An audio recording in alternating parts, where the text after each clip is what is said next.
Welcome to The Intuitive Therapist with Janis Cohen, therapist, clairvoyant, empath, and medium. Listen in as she takes a no-nonsense, deep dive into real human struggles and how to resolve them.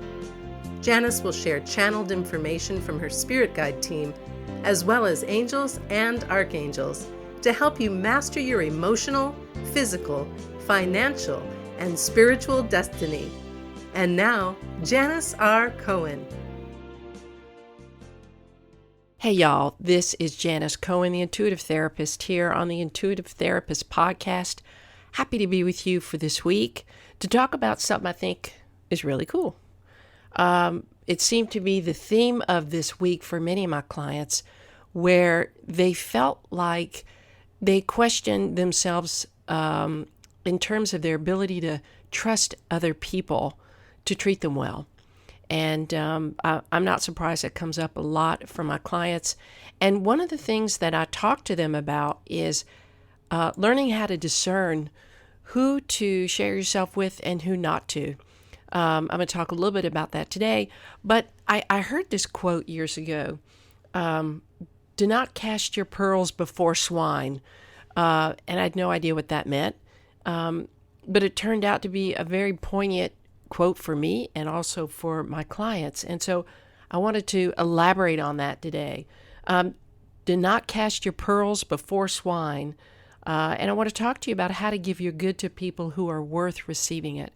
Because I think that's challenging for a lot of people. You expect that people will treat you the way you want to be treated. You deserve to be treated the way you treat them. And really, it's sometimes a real big punch in the gut when people don't do that, aren't able to do that, and it hurts. And so I want to talk to you about that and how to avoid being hurt in the future. So when I first heard this quote, it was during a reading that a friend of mine did for me a number of years ago. I love getting readings. Everybody has such unique and really, really cool modalities. And so I am always open to getting more information. So we were talking about my guides. She brought up, especially in this reading, a number of my guides, what their names were and what their roles were, and the messages that they have for me. And the reading revealed so much for me, including that I am the creator of my experiences and that I have the freedom of choice now. Most of us intellectually know that to be the case. Like, that's nothing new. I'm not telling you anything you don't know. But for me, at that time years ago, I was like, well, wow, I do have the power to really make my life the way I want to make it and choose what I want to choose. So I needed to learn how to step into my power back then and connect with self-determination, as well as break free from the limitations that I put on myself in all aspects of my life. I needed to break out of that. So while I knew these were the things that I had been struggling with for years, it took me a very long time to achieve these things. But what happened was it took a reading for me to bring them to the forefront of my mind and for me to finally take a good look at where I was shortchanging myself and my soul's mission. So as the reading continued, the reader said the quote to me, and I'd only heard it, like I said, one other time in my life, but apparently I was supposed to hear it again. Do not cast your pearls before swine. In other words, don't give my good to others who are unworthy of receiving it. I actually smiled when I heard this because it rang so true for me. I had a history of assuming the best in people, and I kind of really still do, in all honesty. I really haven't lost that, I guess, naivete, so to speak, because I really am a very positive person overall. And until they show otherwise, I give myself to other people simply because I really do love to give. It makes me feel good, and I love to help others feel good too. So in all honesty, that's just me.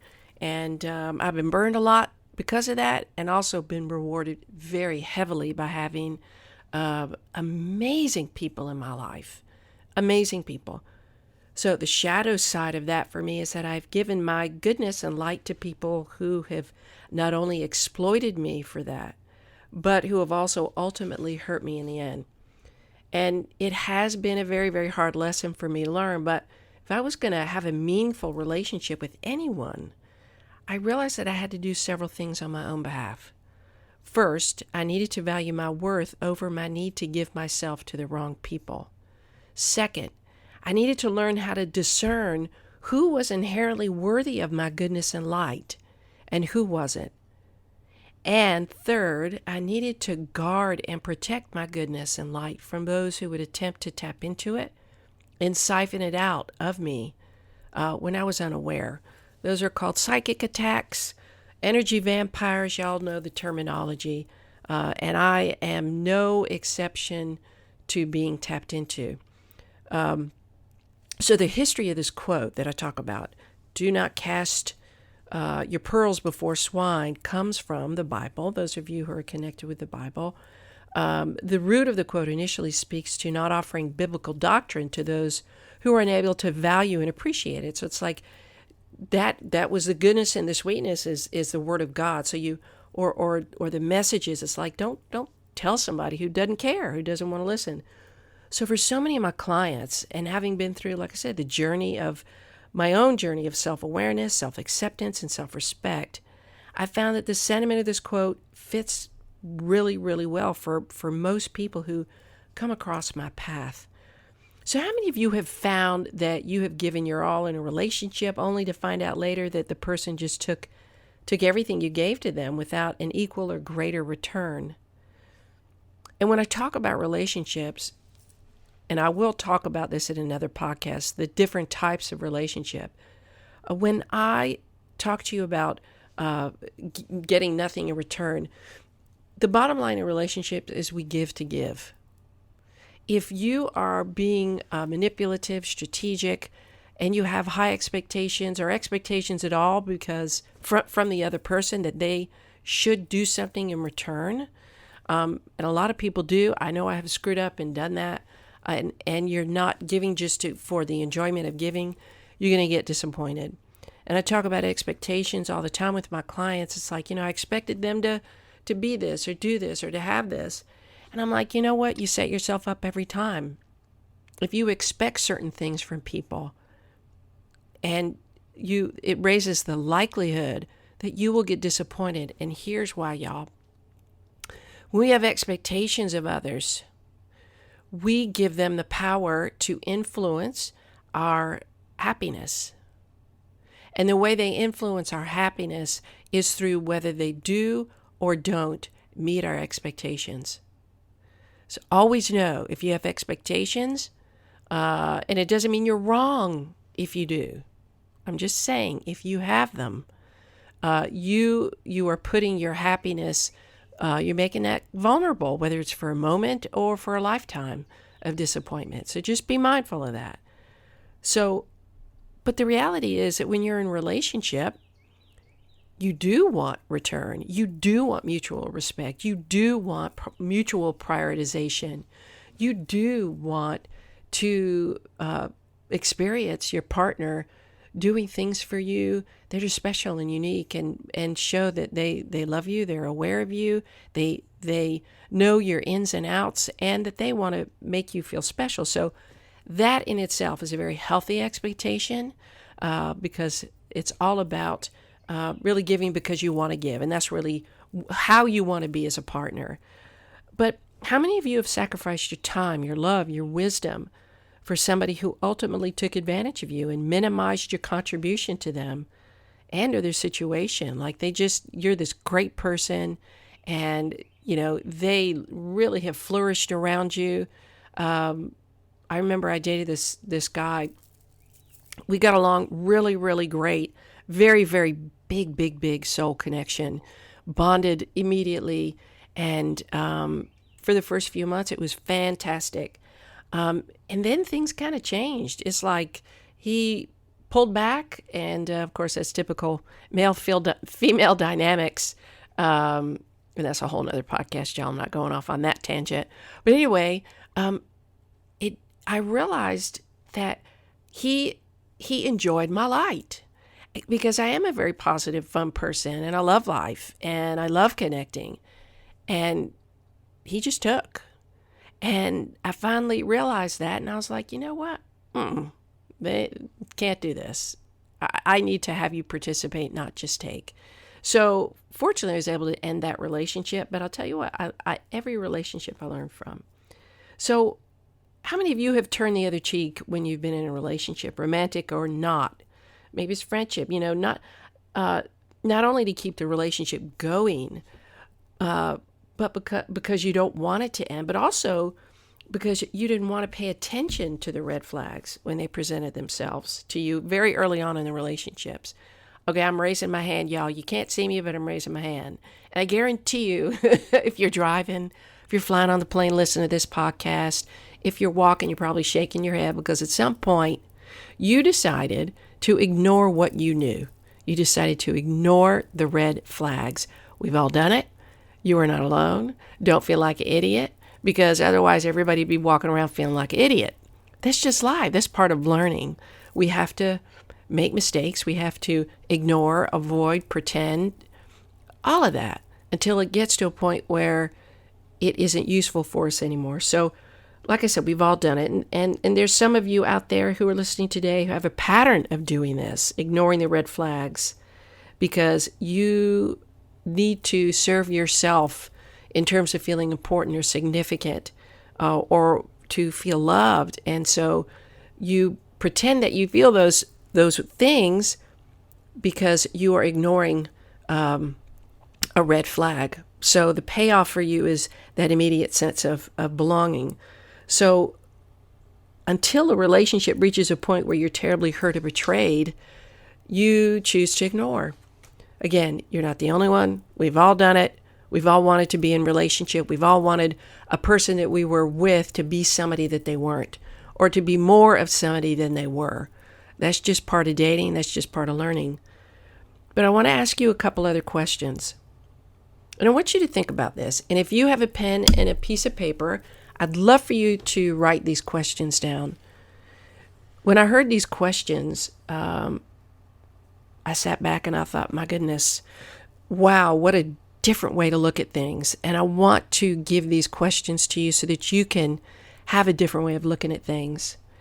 So what would you do differently if you had twice as much confidence?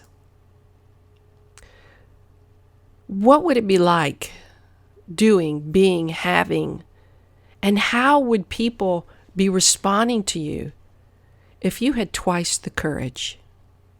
What steps would you be taking right now that you aren't? And the third question is, what would be different? And how would people be reacting to you? What would you be doing, being, feeling, and having if you were twice as delighted with yourself, where you loved being you? Now, I pose these questions to you because it's one of those things when we think about giving ourselves, giving our good, and we all have a lot of good to give. And you know what? God wants us, Spirit wants us, Buddha wants us to serve. Like, that's really why we are here, to serve and to grow, right? I say that almost every podcast, for our soul lessons to be highlighted and learned, for our dark parts of ourselves to be addressed and resolved, and for us to ascend. And so I give you these questions because it will allow you, to be able to siphon out those people in your life who aren't serving your highest and best interest through these questions. So if you have twice as much confidence, for example, you would hopefully be a very humble human being, but you wouldn't give a shit about a lot of stuff. Like, you would allow things to roll off your back like a duck. You've heard that saying. If you had twice as much courage, you would be fearless. Again, you wouldn't give a shit about a lot of stuff. You wouldn't give a shit about failure. You would see failure as just a thing. It's like, okay, it would be like a blip. Well, I failed, so apparently the only thing that the only thing that's connected to failure is learning what doesn't work. And that's a success. A failure is never really a failure. It is, unless you don't learn from it. Who would you be? What would you be doing if you were twice as delighted with yourself? if you loved being you, like, I don't know if there are moments for sure when I feel so happy to be me. Like, well, this morning, for example, like I woke up and I put on a real pretty blouse and did my hair. And as a woman, like, it's important for me to look good for me and put on my heels and my makeup and jewelry. And that's just kind of how I do my day every day. And I just was like, God, I love my life. I am good. Decisions I'm making are great. People in my life are awesome. I wake up every day feeling so grateful for the joys and the pains and the hardships and the celebrations. Life is freaking good. I want you to feel that way. So for me to love being me, that's pretty amazing, because I used to hate being me when I was in my 30s, y'all. I've talked about that before. Very unhappy, angry young lady. But can you imagine what experiences could be like for you if you loved being you, if you were like delighted with who you are? I mean, that's really, really cool. So please chew on these questions, sit on these questions, think about these questions. Take 3 separate sheets of paper and write about each of these questions. I promise you, you will see where you have actually shown evidence that you've been this, have had courage, have had confidence, have had delightfulness with yourself. And then you'll look at the areas where you could do better. Again, not failed, but could do better. So if you were to actually feel twice as confident, twice as courageous, twice as delighted with yourself, I can tell you for sure that you wouldn't be putting up with the shit that you're putting up with in your life right now. Promise. You would absolutely feel more integrity. You would never allow somebody to be hurtful towards you. You wouldn't stay in relationships that drained you of your energy. You wouldn't stay in a job that kills you a little each day. You wouldn't easily give your body to anyone who wanted to have it because you needed to feel like you were loved for a moment. You would actually need to be loved before you give your body. You wouldn't turn the other cheek when confronted with red flags in any relationship at any point in time. And you wouldn't have contempt for anyone. You would realize that people bring their stuff to you. Doesn't mean you don't have stuff that reflects off them, meaning that you don't get triggered, but you would have more patience. You would have more compassion when people come at you with their stuff, and you'd be able to lean back and go, oh, that didn't have anything to do with me. This person is being triggered. How can I help? What you would do is you'd become fearless.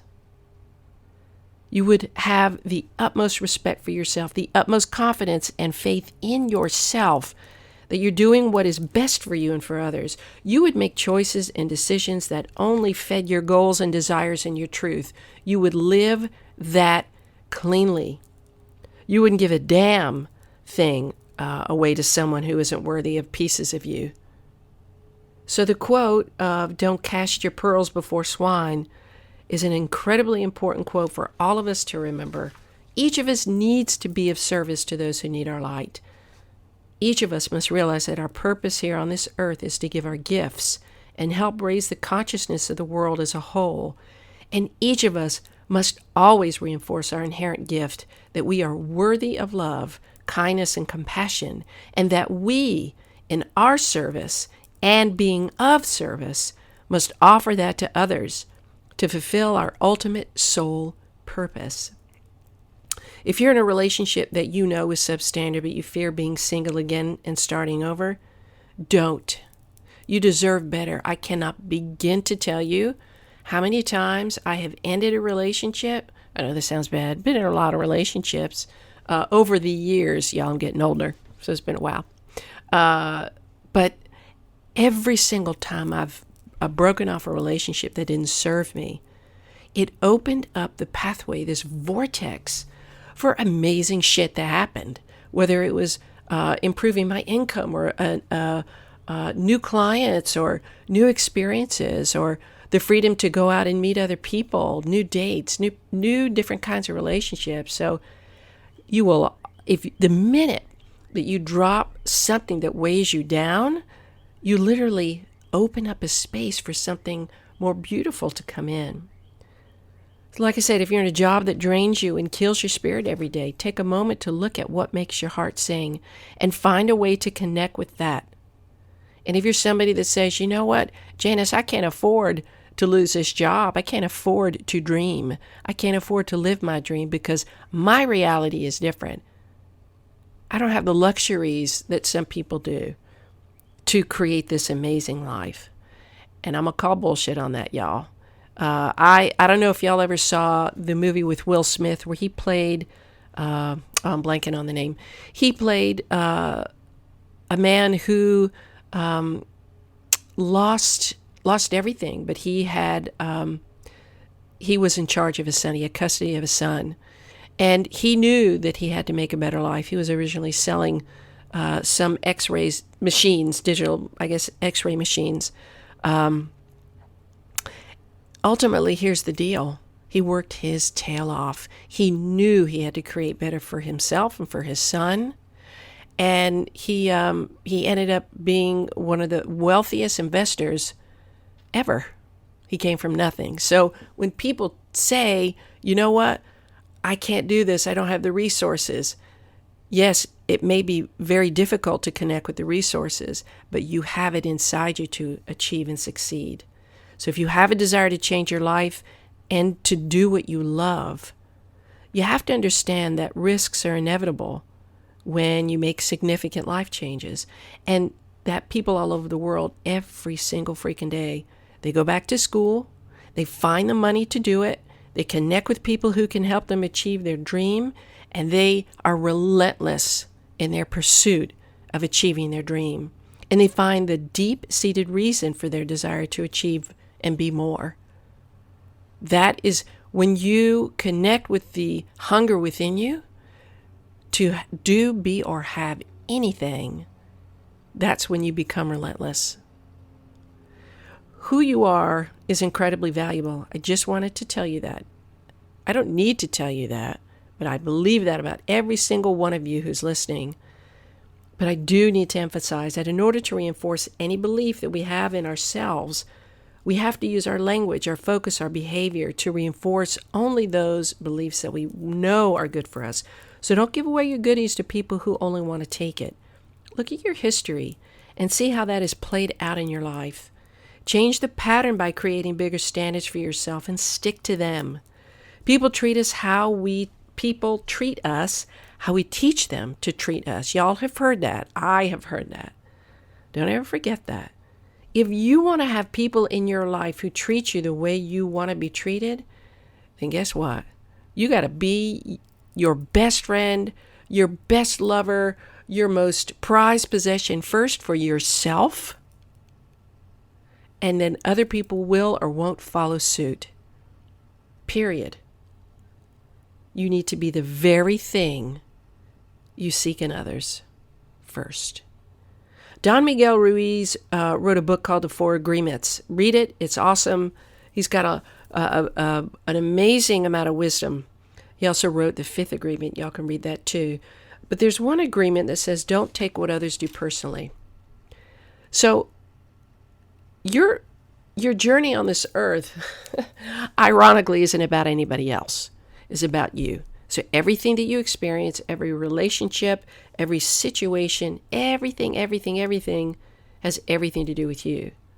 So if you become clear about who you are and what you accept or reject in your relationships, in your life, in your job, within you, you will never take what other people do personally. Like I said, people bring their shit all the time. And we just forget that. It's like all of a sudden people come up to us and they're all pissed, right? And you think they're coming at you, even they're using words that are about you. If you can take a breath and sit back or step back and just go, oh, okay, so what's going on with them? With a compassionate heart, I promise you, not only will you be able to put a hole in the balloon of the confrontation, shrink it down, but you're going to be able to really help the person resolve what they're feeling. So you'll know that everyone comes with their own suitcase filled with their stuff and that they have experienced and that they respond from that lens. So once you realize that nothing really that anyone does creates pain for you. That's your own decision to be in pain based on what somebody does because of your rules about behavior. So once you realize your value and worth, you're going to have a natural discernment for those people who are worthy of your pearls. So I hope this was helpful. I know I talked about a lot, and of course, I love to go on tangents and talk about all sorts of things with stories, but I like to put a lot of content in, and hopefully it's valuable for you. If you feel like it has, please hop over to, please hop over to iTunes and subscribe and rate and review my podcast. And like I say, the more ratings and reviews I get, the higher my rating is in iTunes. So, and the more people I can help. So please tell people about my podcast if you feel like it's helped. If you'd like a reading around anything, love, money, relationships, health, business, call me, 404-558-3971. You can email me at janis@janisrcohen.com. And look, if you want to really start to do some work to change your life, I work with people all over the world to help them do that. I'm so happy you're here, so happy you're listening. Have a wonderful day, a blessed week, and as always, live intuitively. Thanks for listening to The Intuitive Therapist with Janis R. Cohen. If you like what you heard, the best compliment you can give us is to share this podcast with a friend and subscribe, rate, and review at iTunes.